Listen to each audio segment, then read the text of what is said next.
retrouvez maintenant La foi prise au mot, votre émission de formation chrétienne présentée par Régis Burnet. Aujourd'hui, les grands textes du christianisme avec François Huguenin, historien des idées et essayiste, et Jean Sévillia, écrivain et journaliste au Figaro Magazine.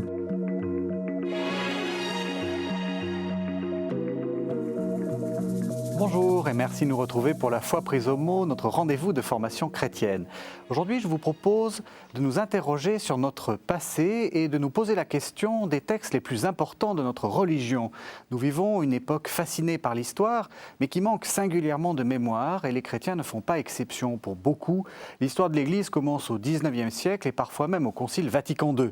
C'est oublier que bien des questions qui nous agitent se posaient déjà il y a des siècles. Je vous propose donc de détruire les idées reçues et d'essayer de retrouver la mémoire en compagnie de nos deux invités. François Huguenin, bonjour. Bonjour. Vous êtes historien des idées et essayiste et vous venez de faire paraître Les voix de la foi aux éditions Perrin et c'est à partir de ce livre que nous allons construire notre émission. Jean Sévillia, bonjour. Bonjour. Vous êtes journaliste au Figaro Magazine et vous êtes également écrivain. Alors, je l'ai dit, vous venez de faire paraître un livre qui s'appelle Les voix de la foi, c'est une sorte d'anthologie. Pourquoi est-ce que vous avez souhaité faire un livre qui reprenne un peu tous ces textes fondamentaux et fondateurs? C'est les deux qui sont importants. Écoutez, je crois qu'il y a deux raisons majeures. La première, c'est qu'il y a souvent une sorte de méconnaissance dans le public catholique des grands textes de notre patrimoine. J'écris en tant qu'historien, je le dis très clairement, c'est une chose claire, mais je le dis aussi, j'écris en tant que catholique, donc les deux s'entremêlent. Et je crois que connaître les grands textes de notre histoire religieuse est très important, ne serait-ce que pour pouvoir comprendre ce qui se joue aujourd'hui dans l'Église d'aujourd'hui, dans son rapport au monde. Ça, c'est donc la première chose. La deuxième chose, c'est que pour tous ceux qui sont un peu en marge de l'Église catholique, et Dieu sait qu'il y en a, mais qui s'intéressent aux faits religieux, et il y en a de plus en plus, il me semble que aborder le catholicisme par le biais de l'histoire est une démarche peut-être à la fois plus facile que de l'aborder directement par la dogmatique, par exemple, et sans doute une démarche plus facile parce que, justement, l'histoire de l'Église catholique sur 2000 ans, eh bien, elle est totalement interpénétrée avec l'histoire du monde. Et donc, ça peut permettre à beaucoup de gens qui sont un peu en dehors de trouver des fils et des portes d'entrée. Alors avant de continuer, je pense que nos téléspectateurs vous ont déjà plus ou moins reconnus et même dans mon lancement, j'ai un peu hésité sur votre nom. On vous connaît sous le nom de François Huguenin et aussi de François Maillot. Alors expliquez-nous pourquoi vous avez deux noms. Est-ce que vous avez des choses à cacher ? Alors non, puisque la preuve, c'est assez clair. Les téléspectateurs de KTO me connaissent via l'esprit des lettres comme directeur de la Procure. C'est mon métier, mais en même temps, ça fait très longtemps que j'écris sous le nom de François Huguenin pour une raison très simple, c'est que j'ai toujours voulu, par respect, je dirais, pour ceux qui travaillent avec moi et par un grand sentiment de liberté, la mienne et la leur, j'ai toujours souhaité dissocier mon activité d'écriture, qui est une activité qui est souvent engagée et qui finalement me concerne moi d'abord, et mon activité professionnelle. Alors là, il se trouve qu'effectivement, c'est un peu un livre de libraire, puisque c'est un livre qui donne à aimer les livres. Oui. Donc il y a évidemment une très forte assimilation possible entre le libraire et l'auteur, mais je préfère quand même qu'on sache qu'il y a l'écrivain et que ça n'engage que lui finalement, au fond. Alors je vous propose qu'on suive la chronologie, qu'on essaie de voir l'Église dans ses différents visages historiques. Et j'aimerais qu'on commence par l'époque ancienne, peut-être quelques éléments, quelques grands textes ou quelques grands personnages. Qu'est-ce que vous êtes historien, quelles sont les grandes choses qu'il faut retenir sur l'Église ancienne ? Moi, ce qui me paraît très important, c'est de se dire que l'Église... c'est comme une cellule, à partir de laquelle, cellule au sens biologique du terme, à partir de laquelle tout s'est développé. Et au fond, théologiquement et historiquement, tout s'est développé à partir de cette première cellule. Et la première cellule est là d'emblée, c'est-à-dire dès après la venue du Christ, l'Église est fondée, elle est fondée avec les apôtres. Et le contenu du dépôt de la foi sera approfondi, développé. Il y aura parfois des hérésies, des discussions, mais au fond, tout est posé d'emblée au départ. théologiquement. Dieu a envoyé son Fils parmi les hommes pour les sauver. Ça, c'est central. Et puis, du point de vue de l'institution, et c'est pour moi très important, l'institution qui va permettre à l'Église de durer 2000 ans est posée dès le départ, c'est la papauté, c'est Pierre. Il est très important de constater que la primauté de Pierre, dès le début, dès les temps apostoliques, n'est pas discutée. Et même, c'est intéressant de voir comme saint Paul, qui, on va dire, est un homme plus cultivé que Pierre, qui était un pêcheur, eh bien, Paul était un intellectuel par rapport à Pierre, qui était un manuel, on va dire. Eh bien, Paul ne discute pas la primauté de Pierre. Pour lui, c'est le chef de l'Église, il ne se pose pas cette question. Ça veut donc dire que la primauté de Pierre est, d'une certaine manière, indépendante des vertus personnelles de celui qui l'incarne. La primauté de Pierre et aussi la divinité de Jésus, ça c'est quelque chose sur lequel vous insistez beaucoup. L'idée que Jésus apprend à être Dieu, ou même que les chrétiens apprennent que Jésus est Dieu, c'est quelque chose que vous n'aimez pas.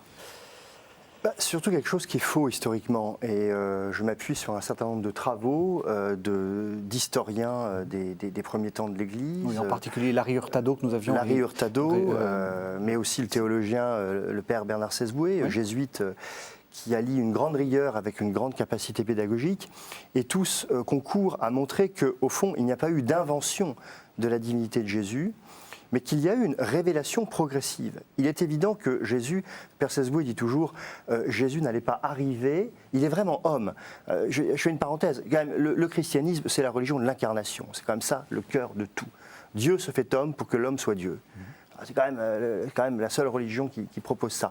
Mais Jésus étant véritablement homme, il n'allait pas arriver auprès de ses amis et disciples, qui étaient des vrais amis, en leur disant « Coucou, je suis Dieu ». Comme dit le Père Sesboué, il n'y a que les fous et qui sont dans les hôpitaux psychiatriques, les pauvres, hélas, qui peuvent dire « Moi, je suis Dieu ». Donc, Jésus a dit tout ce qu'il pouvait dire en son temps et qui pouvait être audible. Et encore, ça n'a pas été évidemment audible par une partie des Juifs, et notamment les pharisiens, et ceux qui l'ont mis en procès. Mais très rapidement, on se rend compte qu'en réalité, que bien avant que les évangiles soient codifiés et circulent de façon écrite, les épîtres de Paul antérieures, et qui s'appuient elles-mêmes, on le sait, sur une tradition orale vivante depuis le début de l'Église, qui est en fait le jour de la Pentecôte, eh bien, depuis ce temps-là, en fait, Jésus a été considéré comme le Fils de Dieu et Dieu lui-même. Quels seraient les grands textes, on va inverser les rôles, quels seraient les grands textes que vous choisiriez pour cette période-là? Qu'est-ce qui pour vous est fondateur? Quels sont les quelques textes qui pour vous, à l'époque ancienne, fondent l'Église et même fondent la papauté? Écoutez, je ne veux rien vous dire d'original. Pour moi, enfin, les épîtres de Paul sont fondatrices. Hein, je veux dire, et alors on a, de façon indue, aujourd'hui, certains considèrent que Paul est l'inventeur du christianisme, l'inventeur de l'Église. Il y a tout un discours autour de ça qui est un discours faux historiquement. Paul explicite un message qui est là, qui n'a pas inventé, qui n'a pas construit. Enfin, c'est vrai que quand on regarde les épîtres de Paul, le dépôt de la foi est là, la mission qui est lancée à tous les apôtres, à l'Église universelle est là, son discours qui s'adresse aux Juifs comme aux gentils, l'Église s'adresse à tous les hommes de tous les temps, c'est extraordinaire. Donc, Saint Paul, je crois qu'on peut tous relire Saint Paul tous les jours, on ne peut n'en sortir qu'enrichi. Vous insistez beaucoup sur les pères. J'insiste sur les pères, et pour continuer sur ce que disait Jean Sévilla, en amont des pères de l'Église, au sens strict du terme, des écrivains comme Ignace d'Antioche, qui est le premier à prononcer le mot de catholique. Le catholicisme, c'est l'universalité de l'Église, de l'universalité du peuple de Dieu. Et puis effectivement, les pères de l'Église, je veux en citer trois très rapidement. Irénée de Lyon, c'est quand même celui qui, en combattant la gnose, c'est-à-dire cette idée que finalement la connaissance de Dieu peut être réservée à une élite qui a été initiée, mais Dieu est pour tous, place immédiatement cette connaissance de Dieu dans la tradition apostolique. Ça, c'est extrêmement important. L'idée de tradition, elle est là dès le début dans l'Église. Je veux citer Origène, qui est le premier grand père de l'Église et qui est le premier grand exégète. Je sais que c'est un thème qui vous est cher. Eh bien voilà, l'exégèse, Origène la met à disposition aussi du peuple de Dieu. Comment comment lire, comment mâcher la parole de Dieu. Et nous sommes aujourd'hui toujours débiteurs d'Origène. Et puis évidemment, vous avez remarqué que mon chouchou, c'est Saint Augustin, c'est celui qui est le plus représenté dans ce livre. Et j'assume ce choix parce que non seulement je l'aime profondément, mais je crois qu'il est véritablement le fondateur de l'Église d'Occident. Et nous, autour de ce plateau, eh bien, nous sommes très modestement chacun des petits représentants de cette grande tradition du christianisme occidental qu'on appelle le catholicisme. Oui. Oui, je voudrais abonder. J'ai parlé de Paul, vous m'avez posé la question, mais après, j'aurais dit Saint-Augustin, c'est évident, parce que Saint-Augustin, c'est le père de notre Église, à la fois sur le plan théologique, bien entendu, mais aussi sur un plan, je dirais, de l'organisation. Toute sa réflexion sur le rapport entre la cité de Dieu et la cité des hommes pose la question de la dimension terrestre et même quasiment politique du christianisme. Et il a ses réponses, et toutes les grands philosophes, les grandes philosophies politiques du christianisme se situent par rapport à Saint-Augustin, parfois en changeant d'axe, mais au fond partent de sa réflexion. Que Saint Thomas est issu de Saint-Augustin, tous les grands penseurs de l'Occident latin sont issus de Saint-Augustin. Vous assumez aussi comment dire, sa culpabilité inquiète, ce qu'on a dit parfois d'une sorte de mépris pour tout ce qui est la chair, en opposition à l'esprit, en ayant une petite rigidification par rapport à Saint Paul. Qu'est-ce qu'on fait de tout ça? Parce que c'est vrai qu'il y a eu un mouvement de balancier sur Saint-Augustin. Ouais. Comment est-ce qu'il faut le traiter maintenant que les choses sont un peu plus apaisées? C'est une œuvre tellement immense aussi, Saint-Augustin. Si vous voulez, je crois qu'il y a 1000 facettes. Je crois que il ne faut jamais réduire un penseur aussi immense à une seule facette. C'est vrai que vous avez raison de le souligner. Et selon les époques, on le regarde de telle ou telle manière. Oui. Mais enfin, je crois que la richesse d'une telle pensée, c'est qu'elle est à 360 degrés, quoi. Et donc, non, moi je suis pas sur. Je suis d'accord. Moi, je suis plutôt paulinien sur le point précis que vous évoquez. Enfin, on peut admirer immensément Saint-Augustin en se sentant moins impliqué par cette vision-là, parce que même un penseur aussi universel que lui est aussi un homme de son temps, situé dans une société. Il y a un centre de sa réflexion, de trait de sa réflexion, de partie de sa réflexion, qui est lié aussi à son contexte, à sa vie personnelle. Voilà, je dirais, enfin, tout est deux fois, comme on le dit théologiquement, chez Saint-Augustin, mais enfin, dans l'Église, il y a aussi plusieurs familles. Je veux dire, on peut se sentir plus ou moins, voilà, avoir d'autres approches, c'est légitime sur certains plans, voilà. Vous aussi, parce que vous l'aimez tellement. J'ai envie de dire que défendez-le. Oui, mais je le défends vraiment tout feu tout flamme. Oui. Saint-Augustin, c'est le docteur de l'amour. C'est celui qui nous explique, et je pense que quand on avance dans un cheminement spirituel, on se rend compte combien il a raison, que l'homme ne trouve de repos qu'en Dieu, et qu'il trouve Dieu à l'intérieur de lui-même. Déjà, quand on a compris ça, on a compris beaucoup de choses. Et toutes ces rigidités dont vous parlez de Saint-Augustin, que je ne nie pas, qui existent, c'est un homme, il a beau être saint, c'est un homme qui avait aussi ses côtés moins magnifiques, plus difficiles, plus arides sans doute. Quand on prend la doctrine du péché originel, au fond c'est lui qui la conceptualise véritablement. Si on réfléchit bien, l'histoire du péché originel de Saint-Augustin, et je donne le texte dans ce livre, c'est avant tout une manière de magnifier l'amour de Dieu. C'est-à-dire que le péché originel, au fond, n'est là, pourrait-on dire, par paradoxe, que pour magnifier l'immense miséricorde de Dieu qui va chercher l'homme où il est et qui l'aime de manière inconditionnelle. C'est ça que nous dit Augustin. Alors qu'après, il y a eu un augustinisme qui a lui-même rigidifié Augustin, y compris un augustinisme politique. Ça, je crois effectivement que ça a existé, mais le cardinal de Lubac avait eu toujours soin de bien faire la différence entre l'augustinisme et Augustin. Alors on va, malheureusement, ça va être une émission un peu décevante puisqu'on n'a que 52 minutes et il faut qu'on parcourt presque toute l'histoire de l'Église. J'aimerais qu'on aille maintenant assez vite vers l'époque médiévale, que vous ne traitez pas à la légère. Enfin, on sent que c'est vrai que les pères de l'Église, ça a été un peu à la mode. Le pape Benoît XVI a fait de grandes catéchèses sur les pères de l'Église, et c'est juste, enfin, c'est normal. L'époque médiévale a aussi ses beautés, et c'est pas une sorte d'âge obscurantiste pour vous et dans lequel l'Église s'enferme. Alors évidemment, il y a toute une caricature du Moyen-Âge qui en fait une époque obscurantiste, et vous pensez bien que je ne suis pas d'accord avec ça. En même temps, je ne suis pas non plus d'accord avec l'idée que c'est un âge d'or du christianisme et du catholicisme, parce que c'est une époque qui a eu aussi ses difficultés, ses conflits, ses violences, ses inquiétudes. Bon. Mais en revanche, c'est sûr que c'est une époque où le christianisme occidental se construit véritablement, et où notamment le monachisme a eu une importance absolument considérable, notamment dans le fait de porter le dépôt de la foi et le dépôt de la civilisation au sein de l'Europe. Et ce sont ces ordres bénédictins, cisterciens, chanoines réguliers, et ensuite tous ces ordres nouveaux, comme l'ordre des prêcheurs dominicains, l'ordre de Saint François d'Assise, qui vont véritablement apporter une vitalité absolument inouïe à ce christianisme qui a lieu dans une époque extrêmement troublée d'un point de vue politique. Et justement, on va faire une première pause en entendant un texte, vous allez voir, un peu musclé, d'un pape, Grégoire VII. C'est un texte qui date de 1075, qu'on appelle le Dictatus Papae. C'est un peu les sortes de grands principes qu'on devrait respecter quand on est en présence du pontife romain. Écoutez.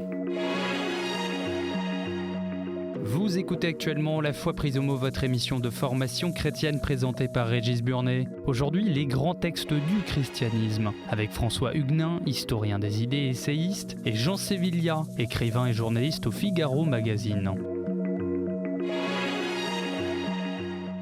L'Église romaine a été fondée par le Seigneur seul. Seul le pontife romain peut en droit être qualifié d'universel. Lui seul peut déposer les évêques ou les réintégrer. Dans un concile, son légat préside tous les évêques, même s'il est d'un rang inférieur, et il peut prononcer contre eux une sentence de déposition. On ne doit pas, entre autres, demeurer dans la même maison que ceux qui ont été excommuniés par lui.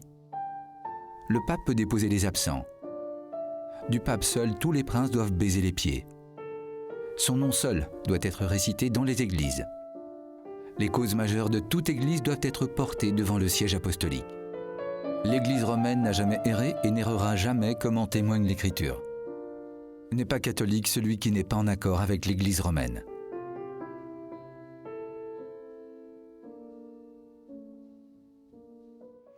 Alors Jean Sévillia, vous étiez posé en défenseur de la papauté, en voilà un qui est plutôt musclé.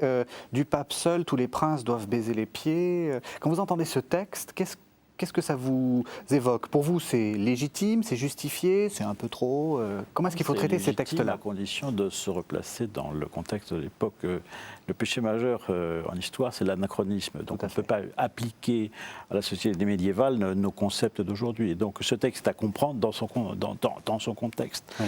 Le fait est, c'est qu'au Moyen-Âge, le lien social est intimement lié au lien religieux. Les deux sont liés.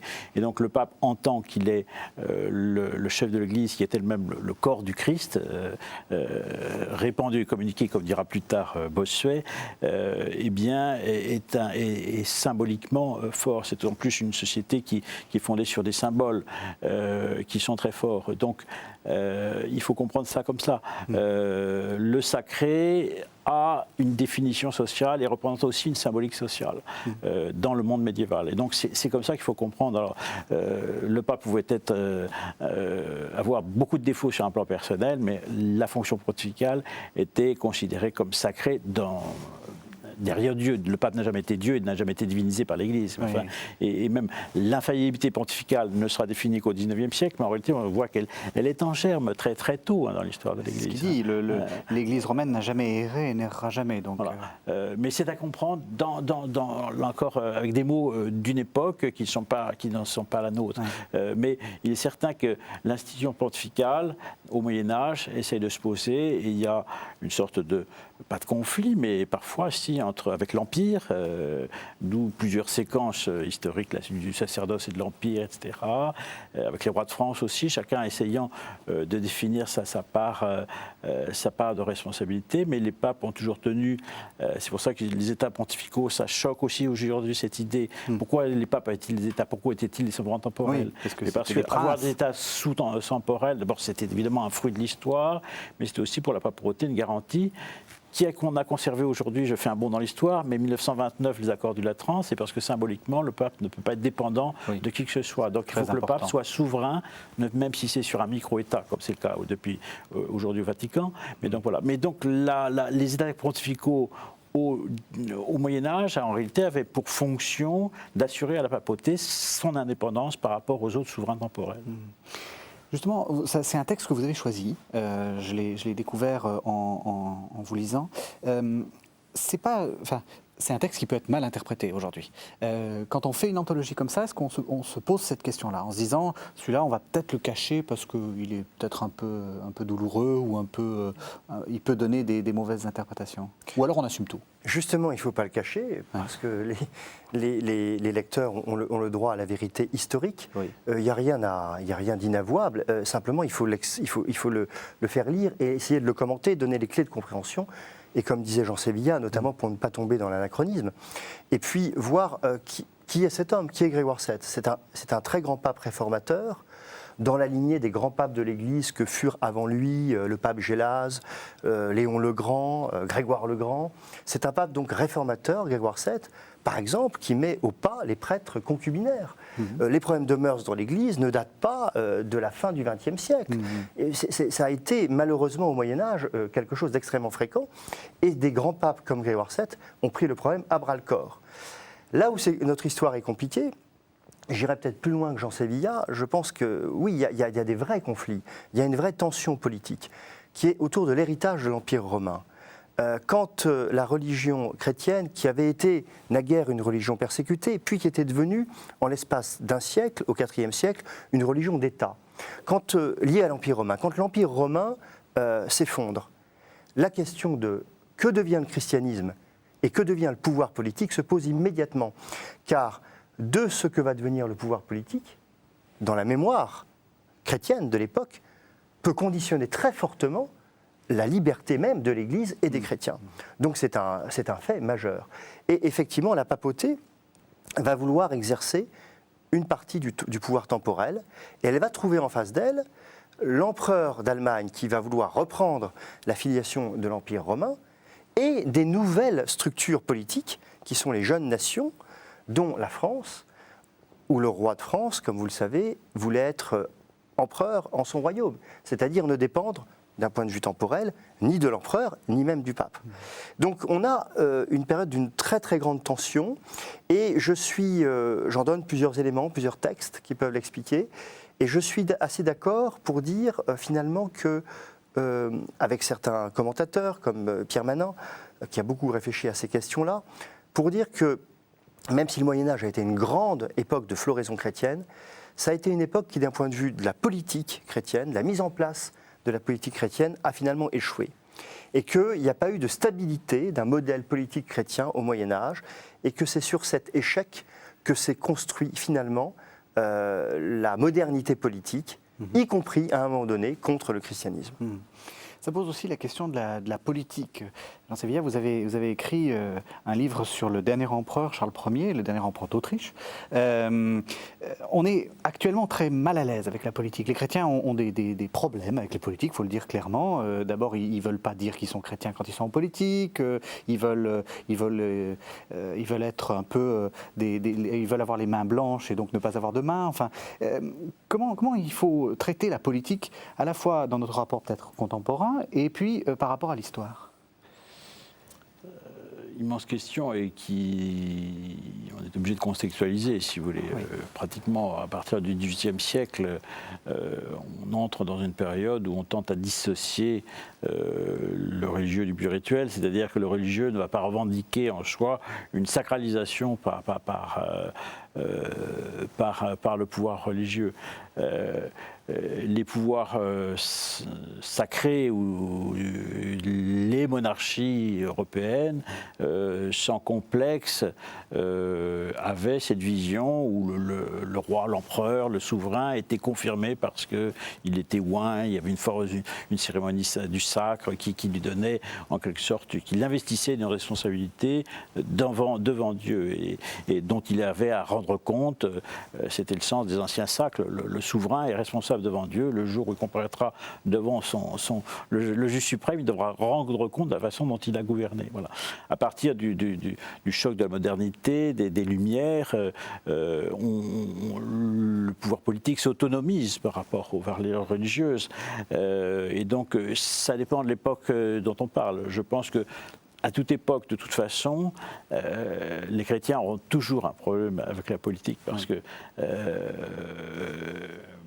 par définition, croire au Christ, eh bien, c'est croire et attendre un royaume qui n'est pas de ce monde. Or, la politique est de ce monde. Et moi, je pense que la tension, elle est, quel que soit, si vous voulez, pour le coup, donc la période à laquelle on se situe, on n'évitera jamais cette tension-là. Alors, on peut la dépasser par ses vertus personnelles. Vous avez cité Charles d'Autriche, il a été bien heureux parce que c'est un homme qui a été jugé, il y a eu un procès de justification, on a considéré qu'il méritait d'être béatifié par l'Église, mais il est singulier de constater en même temps que c'est un homme qui, politiquement, d'une certaine manière, a échoué puisqu'il a été détrôné en 1918 et que s'il a essayé de gouverner de façon fidèle à l'esprit de l'Évangile, c'est ce qu'a jugé l'Église, mais au fond, son pouvoir a fini sur une forme d'échec. Donc, on retrouve cette dichotomie dont on ne sort pas vraiment. Vous voulez dire qu'il a eu le bon goût de se faire détrôner, mais que alors je ne sais plus quel était le rapport, son grand-oncle, qui a donc François-Joseph, qui a régné tellement de temps, qui était un homme fort pieux, il aurait eu aucune chance d'être bienheureux? Si, je pense qu'il aurait pu être béatifié, mais enfin, il se trouve, bon, l'histoire de Charles d'Autriche, c'est un cas particulier. Il a régné en temps de guerre, et je crois que par son caractère, il n'était pas vraiment fait pour régner en temps de guerre. Au fond, son drame personnel, c'est un homme qui aurait été fait un très bon souverain en temps de paix. Il était confronté à des problèmes auxquels il n'était pas préparé. Je ne crois pas qu'il y ait de principe qu'il faut dire on ne peut jamais être un bon chrétien en politique, mais je crois que la tension, on ne l'évitera jamais. Cet effet d'être entre les deux mondes, entre la cité de Dieu et la cité des hommes. Je ne sais pas ce qu'en pense François Huguenin. Je suis tout à fait d'accord avec Jean Sévillat, effectivement, et on retrouve la problématique augustinienne c'est infini, parce que toutes les époques, y compris la nôtre aujourd'hui, et au fond, on peut avoir une lecture très augustinienne du Concile Vatican II, ça reste toujours la même question, comment faire vivre la cité de Dieu au sein de la cité terrestre ? En fait, c'est la vraie question du chrétien, et il n'y a pas une seule réponse figé pour toujours. C'est à chacun et à chaque époque de réinventer, selon le contexte, selon le monde tel qu'il est, cette manière de faire ad maiorem Dei gloriam. Alors je vous propose d'avancer encore, nous allons arriver à l'époque moderne. Je vous propose de faire une seconde pause et on va entendre un texte de François de Sales, de l'introduction à la vie dévote, le fameux best-seller de François de Sales, on peut dire ça comme ça, même à un libraire, qui date des années 1610, 1620. Et je l'ai choisi parce qu'on a l'idée que l'époque moderne, c'est surtout une époque dans laquelle la contre-réforme s'enferme dans des choses un peu rudes.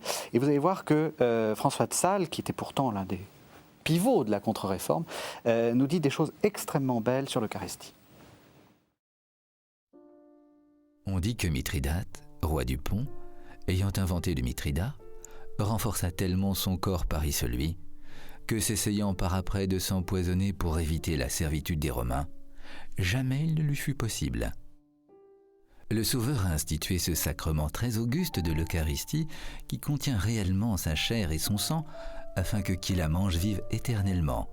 C'est pourquoi quiconque en use souvent avec dévotion affermit tellement la santé et la vie de son âme qu'il est presque impossible qu'il soit empoisonné d'aucune sorte de mauvaise affection.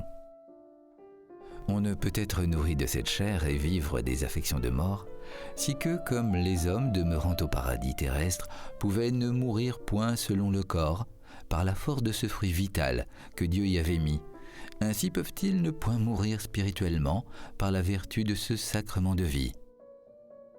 Que si les fruits les plus tendres et sujets à corruption, comme sont les cerises, les abricots et les fraises, se conservent aisément toute l'année étant confiés au sucre et au miel, ce n'est pas merveille si nos cœurs, quoique frêles et imbéciles, sont préservés de la corruption du péché lorsqu'ils sont sucrés et emmiellés de la chair et du sang incorruptible du Fils de Dieu.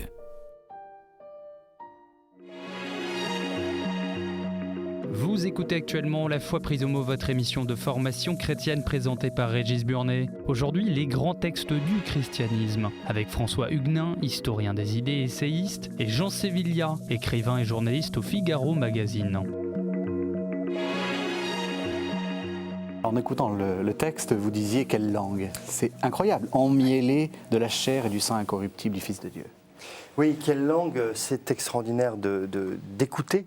Hein, merci d'avoir donné l'occasion aux téléspectateurs qui nous regardent. Remercier Michel Dargent, qui est notre comédien, qui lit extrêmement bien. Oui, merci, parce que ça s'entend, ça s'écoute.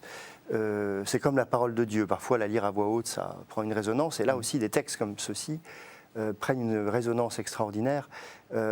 Saint François de Sales nous montre qu'on n'a pas attendu la deuxième moitié du XXe siècle pour parler de la sainteté des laïcs, pour proposer un modèle de vie spirituelle aux laïcs, et notamment un modèle de vie d'oraison. C'est tout le travail que fait Saint François de Sales avec les personnes dont il est le père spirituel, beaucoup de femmes, mais pas que.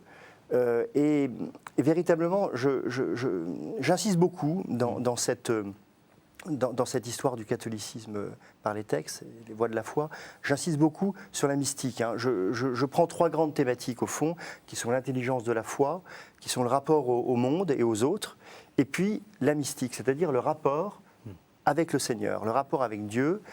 Et ce que je crois pouvoir montrer en pointillé, je ne suis pas là pour asséner des vérités ex cathedra, mais c'est que il n'y a pas de véritable intelligence de la foi et il n'y a pas de véritable action du chrétien dans le monde si elle ne repose pas fondamentalement sur une relation de cœur à cœur avec le Seigneur. C'est ce que dit toute la grande tradition de l'Église, de toute façon, et la mystique occidentale, dont on distingue traditionnellement trois grandes vagues, dont je présente des textes à chaque fois: la grande mystique rhénane du XIVe siècle, la magnifique mystique espagnole du XVIe avec Thérèse d'Avila et Saint Jean de la Croix, et puis la mystique française du XVIIe, qui est un apogée vraiment de la mystique, avec des auteurs, avec une langue sublime, Saint François de Sales, Marie de l'Incarnation.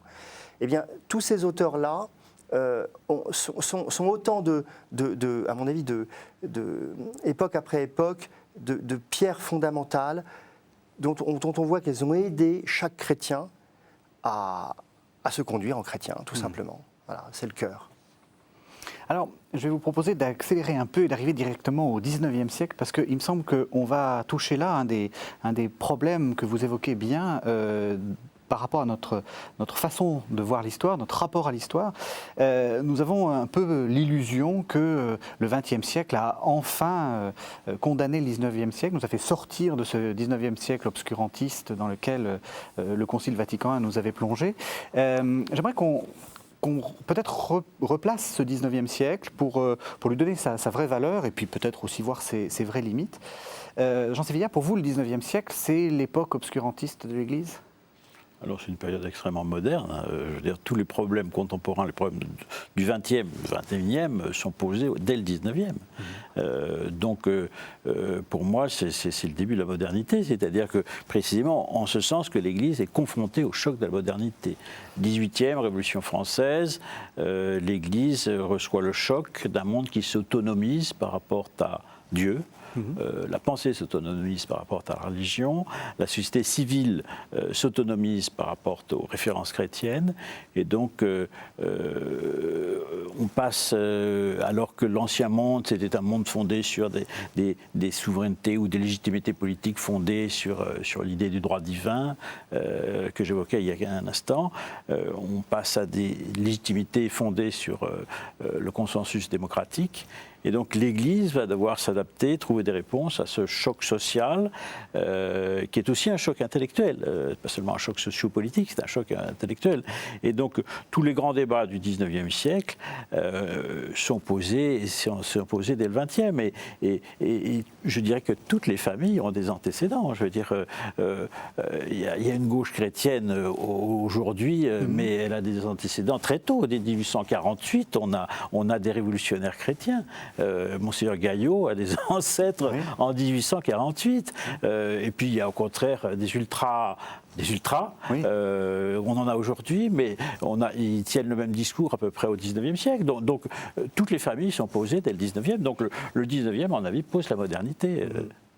Vous êtes d'accord ? Oui, je suis d'accord avec Jean Sévillat sur cette analyse, bien sûr.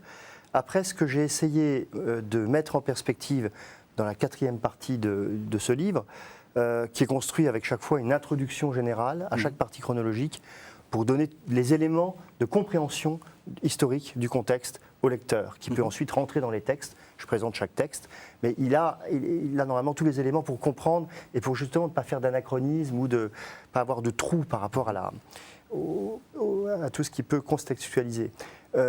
La vraie question qui se pose et qu'on pose souvent de manière manichéenne, c'est de dire comment cette Église a-t-elle évolué, comment a-t-elle changé entre, on va dire, le syllabus, le grand texte de Pie IX condamnant les hérésies modernes, et Vatican II. Et ce que j'essaye de montrer, c'est que où il y a continuité et où il y a évolution. Je ne dirais pas rupture, mais je dirais évolution, car il serait évidemment erroné, me semble-t-il, de parler de la deuxième moitié du XXe siècle comme une rupture absolue avec l'époque précédente, mais il serait à mon avis tout aussi erroné de croire que rien n'a changé. Bien sûr qu'il y a eu des changements, mais sur quel plan ça se situe ? Je crois qu'il faut dire une chose très simple, c'est que l'Église n'a pas changé entre le 19e et le 20e siècle sur deux choses fondamentales. La première, c'est la revendication absolue, sans faille, par rapport à toutes les tentations qu'on a appelées indifférentistes au 19e, que Benoît XVI appelle aujourd'hui relativistes, de l'unité salvifique de Jésus-Christ. Jésus est le seul sauveur, et hors de ça, il n'y a pas d'Église, et il n'y a pas de catholicisme. Première chose. Deuxième chose sur laquelle l'Église a toujours été extrêmement arc-boutée, avec beaucoup de force, et la force est une vertu, c'est sur la liberté de l'Église. Jean Sévillat parlait des États pontificaux. Les États pontificaux étaient faits pour défendre l'Église à un moment donné où elle pouvait être menacée physiquement. Et la liberté religieuse décrétée au Deuxième Concile du Vatican est une manière, et on le voit aujourd'hui de manière tellement flagrante, avec ce qui se passe au niveau des chrétiens d'Orient, une manière de défendre les chrétiens et de défendre l'Église dans le monde. Donc ça ne change pas. Après, il y a effectivement un certain nombre de choses qui ont pu évoluer, et on en parlera si vous voulez, mais moi je mets en exergue deux points qui me paraissent importants. Une conception de la liberté, elle a progressé, je pense, intellectuellement entre le 19e et le 20e siècle. Et je cite à un moment donné un texte de Joseph Ratzinger dans les Principes de théologie catholique qui dit que le syllabus n'était qu'une étape dans la reconnaissance, dans le dialogue entre l'Église et la modernité. Et donc il ne dit pas que c'est un texte qu'il faut mettre aux orties, mais il dit que c'est un texte qu'on ne peut pas absolutiser, qu'il faut lire dans son contexte, et que c'était une étape dans la manière dont l'Église s'empare de la question de la liberté. Donc ça me paraît extrêmement important. Et puis il y a sans doute une deuxième question, et qui nous renvoie au Moyen-Âge, aux croisades, à ce genre de choses. C'est ce que j'appelle une sorte de décrispation de l'Église par rapport à la question du salut individuel. Non pas que le salut individuel ne soit plus une question importante, mais justement, quand on a bien affirmé que Jésus est sauveur et seul sauveur, on peut avoir un peu moins de zèle, parfois outrancier, à vouloir convertir absolument chaque personne qu'on rencontre, et accepter qu'il puisse y avoir un dialogue et un chemin qu'on fasse de manière un peu parallèle, sachant que la miséricorde de Dieu est infinie. Alors, vu comme ça, on a l'impression que c'est formidable. Enfin, on ne peut être que tout à fait d'accord. Comment est-ce qu'il faut expliquer ce rapport douloureux au XIXe siècle et parce que soit on s'en félicite, soit on le condamne, mais on a l'impression qu'il n'est toujours pas passé, ce siècle-là? Moi, je pense que c'est parce que il y a autant de réponses que d'interlocuteurs, on ne peut pas globaliser, mais on va dire, pour faire court dans une vision progressiste, mais cette vision est mutilante parce qu'elle ne va ne voir que le syllabus, dont elle fait d'ailleurs une interprétation faussée, et puis la vision plutôt traditionnelle ou traditionnalisante va ne voir qu'une autre face du 19e, durcissant des réalités qui ne sont qu'une partie de la vie de l'Église au XIXe siècle. En réalité, tout est toujours complexe en histoire en règle générale et dans l'histoire de l'Église aussi, et aucun pape, aucun pontificat, aucun grand théologien n'a un seul versant.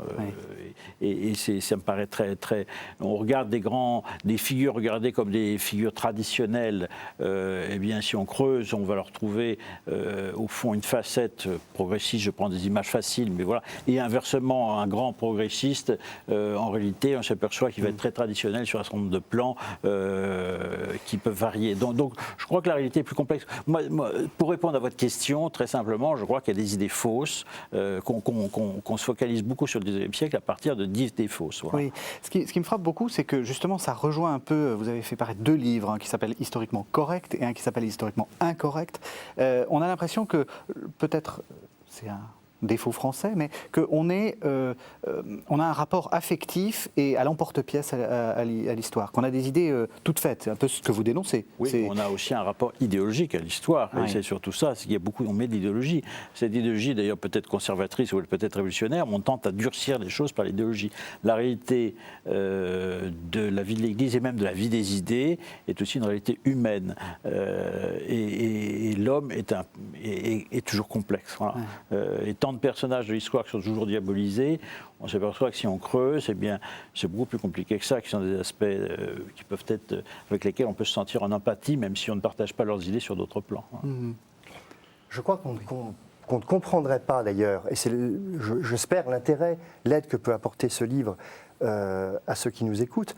On ne peut pas comprendre les textes dont on parle, Vatican II, le syllabus, si on ne comprend pas l'histoire dans laquelle ça s'inscrit. Et par exemple, on ne peut pas comprendre l'évolution de l'Église au XIXe et au XXe siècle si on ne voit pas qu'il y a eu un choc sismique dans l'Occident, qui est la Révolution française, qui a été un moment de violence antichrétienne. C'est la première fois depuis Constantin qu'il y avait dans les vieilles terres de christianisme occidental une telle violence, je ne parle pas des guerres de religion, qui est malheureusement une violence intestine, mais une telle violence faite par des athées face à des chrétiens. C'est la première fois que ça existe. Donc il y a une sorte de peur, il y a une sorte de d'effarement, donc aussi certaines crispations, bien évidemment, dans la manière d'exprimer un certain nombre de choses. Mais si on ne comprend pas ça, on ne peut pas comprendre cette histoire, et on ne peut pas comprendre qu'il a fallu un temps pour réagir, se défendre et assimiler tout ce que cette modernité, souvent agressive, faisait comme modification dans le panorama de l'humanité, c'est-à-dire le champ d'action de l'Église. Alors, vous avez choisi des textes, lesquels vous gardez dans ce 19e siècle? Qu'est-ce qu'il faut, qu'est-ce qui est vraiment beau, qu'est-ce qui mérite qu'on le lise? Alors moi, j'aime beaucoup les grandes encycliques de Léon XIII. Je pense évidemment à Rerum Novarum, qui est à la fois un grand approfondissement sur la notion de liberté par ce grand pape, et une des premières encycliques sociales. C'est le fondement de la doctrine sociale de l'Église, et c'est quand même très important de voir que la préoccupation sociale de l'Église, c'est tout sauf du ripolin. C'est fondamental. Le souci de l'homme est fondamental.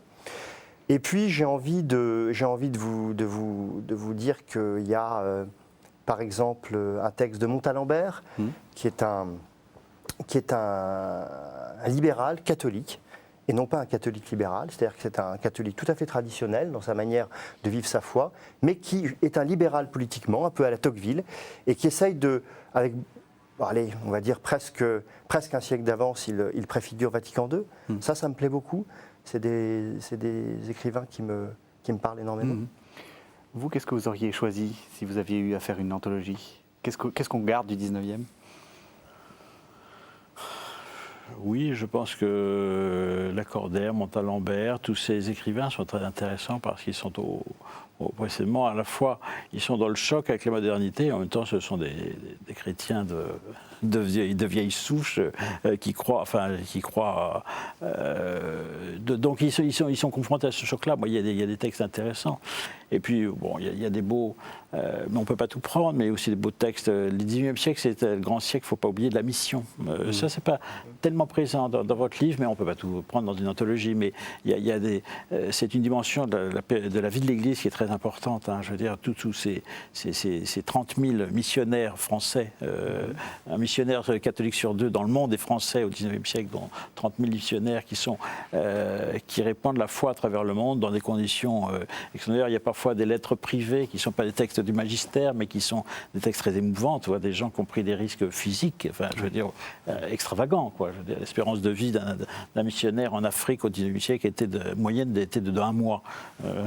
Il fallait oser, hein, ça fallait avoir la foi chevillée au corps. Donc c'était des aventuriers, ceux qui partaient se faire couper la tête en Corée, des choses comme ça. Il y a des textes merveilleux comme ça, mais on ne peut pas tout mettre dans une anthologie.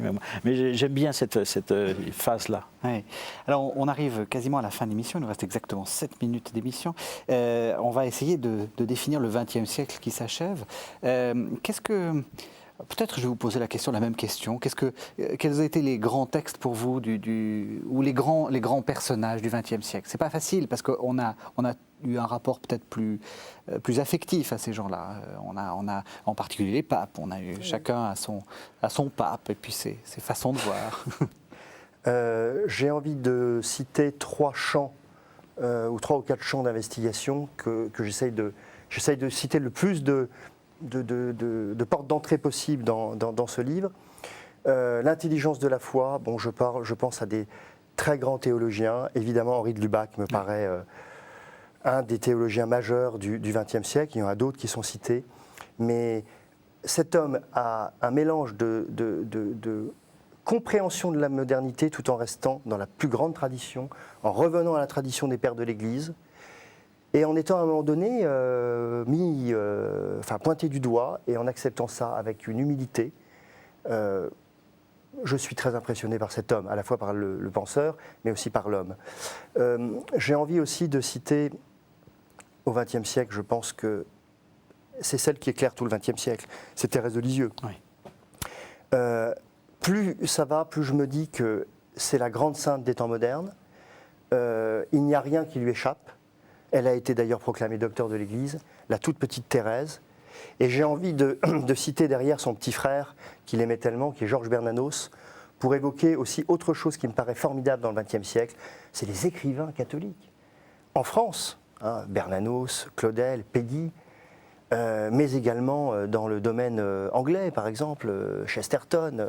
Enfin, il y a eu vraiment une floraison d'écrivains catholiques qui ont véritablement produit des œuvres magistrales, des œuvres. Et c'est ça qui est important aussi. La culture catholique, c'est la culture universelle, en grande partie, et on s'en aperçoit véritablement très fortement. Mmh. Et puis, si vous voulez choisir mon pape, je les choisis tous, mais je vous avouerai quand même que j'ai une tendresse particulière pour Benoît XVI. Ah, c'est ce que tout le monde aurait dit, Jean-Paul II.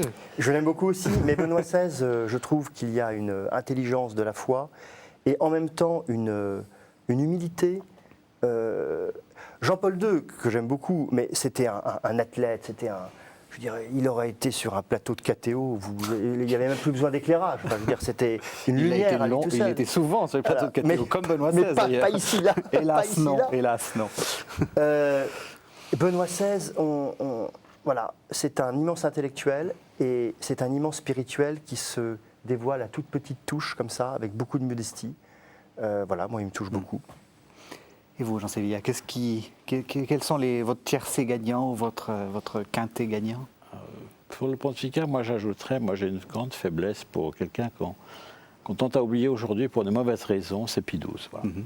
Il y a une richesse de l'enseignement Pie XII. Alors Pie XII, on le focalise, on sait pourquoi, tout le débat sur la guerre et ce qu'il a fait ou pas pour aider les Juifs, mais c'est totalement réducteur. Il y a un immense enseignement de Pie XII. Les œuvres complètes de Pie XII, je ne sais plus, c'est 10 volumes comme ça. Il y a un enseignement sur la famille, sur la science, et d'une très grande modernité. Il y a des discours sur la Bible, bien évidemment. Non, mais il y a mais il y a des textes de Pie XII sur l'usage qu'il faudra faire de la télévision. Il y a des phrases prémonitoires. Je veux dire, en 1950, il a vu des problèmes immenses. Donc voilà, pour moi, c'est un très grand pape qu'il ne faudrait pas mettre de côté pour des mauvaises raisons polémiques. Ouais. Voilà, ça serait injuste à son égard. Alors, par ailleurs, enfin, mon pape, moi, c'est aussi Benoît XVI, bien évidemment. Enfin, je veux dire, c'est un grand. Et sinon, pour les grands écrivains, qui est-ce que vous êtes d'accord avec Bernanos? C'est le plus grand? Je crois que j'ai publié 8 livres. Oui. À chaque fois, il y a une exergue. Je crois que sur mes 8 livres, il y en a 3 où il y a une exergue de Bernanos. Alors je suis désolé, on est assez un petit peu complice avec François sur ce plan-là. Mais justement, qu'est-ce que vous y trouvez? Cette force, cette imprécation, et puis cet homme qui bouscule, qui fait bouger les lignes en permanence. Enfin, je veux dire, il est royaliste, mais il bouscule son camp. Il est catholique, mais il bouscule son camp. Enfin, je veux dire, c'est une force du bonhomme. Puis alors quel style, quel style, ça c'est extraordinaire. Vous diriez que ça manque? Qu'on manque à la fois d'imprécateurs. Oui, on manque d'imprécateurs. Et de stylistes. Aujourd'hui, les polémistes d'aujourd'hui, c'est des gens qui font les guignols à la télé. Enfin, je veux dire, pour moi, on a baissé, le niveau a baissé, pardonnez-moi, mais pas KTO, bien sûr. Oh, non, mais je vous en demandais pas autant. Je vous en demandais pas autant. Alors, j'ai envie de vous poser une dernière question, François Huguenin. Votre texte préféré, c'est lequel? On l'avait pas préparé. On ne l'a pas préparé. J'ai du mal à citer un texte, mais bon, si, alors oui. Si c'est un écrivain, c'est Saint-Augustin, vous l'avez déjà compris. Oui. Et là, je prends tout. Peut-être le passage des Confessions que j'ai mis. Et puis, vous avez remarqué que je commence ce livre et je le finis par Jean. Oui, l'Évangile. Voilà. Et je pense que le prologue, c'est très banal, mais le prologue de l'Évangile de Jean, c'est quand même le cœur du cœur. Et le Verbe s'est fait chair et il a habité parmi nous. Tout est dit. Voilà. Votre texte favori qui vous vient comme ça? Alors là, moi, c'est un texte profane, et d'un catholique du Porche. Voilà. Moi, c'est Péguy. Voilà. Moi, je relis souvent Péguy. Et pardon, mais j'ai envie de pleurer quand je relis Péguy. Tout à fait. Tout à fait. Alors, je rappelle donc vos 2 livres. François Huguenin, Maillot. Le livre dont on a parlé s'appelle Les Voix de la foi et c'est paru aux éditions Perrin. Jean Sévilla, vous avez écrit Le Dernier Empereur aux éditions Perrin et puis également chez Fayard, Historiquement incorrect. Peut-être que vous, 2 mots, parce qu'on en a parlé et puis on n'a pas eu le temps de le présenter. Justement, c'est ce qu'on disait. C'est 10 sujets d'histoire que je remets à l'endroit par rapport à une déformation faite par rapport à l'anachronisme. On fait de l'anachronisme. Moi, je prends 10 sujets d'histoire en les remettant dans leur contexte. Les idées toutes faites. Voilà. Merci à tous les 2, merci de nous avoir suivis. Cette émission, vous pouvez la voir et la revoir et même la revoir sur Internet. Vous tapez www.ktotv.com. Merci à tous les 2. Merci.